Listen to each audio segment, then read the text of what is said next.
আমার নাম মোহাম্মদ মির্জা সুলতান, জি। বাড়ি কুলচারা, জি। চুয়াডাঙ্গা। জি।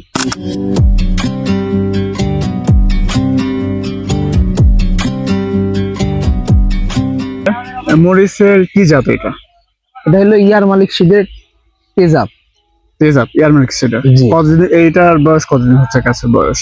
এটার বয়স মোটামুটি মনে করেন ওইভাবে তো খেয়াল নেই, তবে আচ্ছা। মোটামুটি আপনার ওই যে ভুট্টা কাটার পরে যে সময় চাষ করে দেশি ঝাল লাগায় সেই জি, জি, সময় জি। থেকেই। আচ্ছা আচ্ছা, তাহলে ধরতে গেলে প্রায় 7 থেকে 8 মাস সামথিং।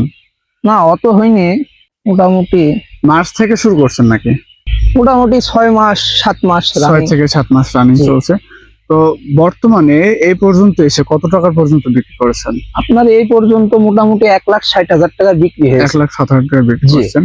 তো এই জমিটা কতটুকু হইতে পারে? জমিটা একদম 12 কাঠা, একদম 12 কাঠা জমি। 33 শতকে 1 বিঘায় এক বিঘা। এই হিসাবে 12 কাঠা 12 কাঠা জমিতে 1,60,000 টাকা জি। বেচা কিনা অলরেডি করে ফেলছেন। করে ফেলাইছে। তো এখান থেকে বর্তমানে যা মরিচ আছে কাছে বা মরিচের গাছের যে কন্ডিশন, তাতে করে মনে হচ্ছে যে কত টাকার বিক্রি করতে পারবেন?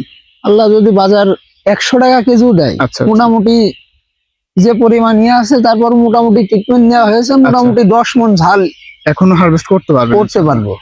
তো বর্তমানে আসলে মরিচের বাজার মানে আপনি হাই কত টাকা পেয়েছেন আর সর্বনিম্ন কত টাকা পেয়েছেন?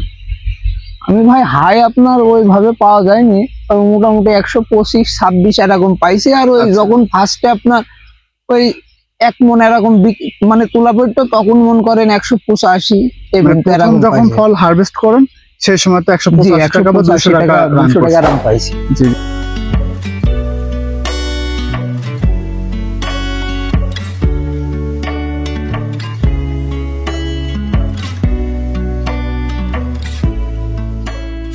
আপনার চাষ জীবনে একটা গল্প শুনতে চাই, মানে আপনি চাষে কেন আসলেন, মানে কতদিন ধরে চাষে যুক্ত আছেন?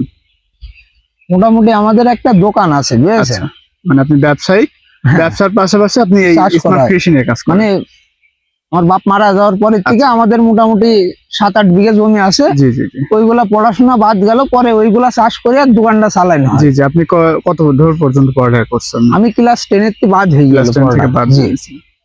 পরিস্থিতি আসলে জি। চাষটা কি মানে বাপের অধীনে ছিল সেই ক্ষেত্রে কি চাষে আসা নাকি ইচ্ছা ছিল? ইচ্ছা তো অবশ্যই ছিল, ইচ্ছা না ছিল। থাকলে তো কোনো কিছু সম্ভব নয়। আর আমি ইচ্ছাকৃত ভাবেই চাষে আসলে জি। নামা। জি। তো আসলে মালচিং পদ্ধতিতে আপনার কেমন মনে হয়েছে চাষটা? আসলে আমাদের চুয়াডাঙ্গা জেলার ওয়েদারে এই চাষটা কি সম্ভব মালচিং পদ্ধতি? অবশ্যই ভালো, অবশ্যই ভালো। অবশ্যই ভালো। জি।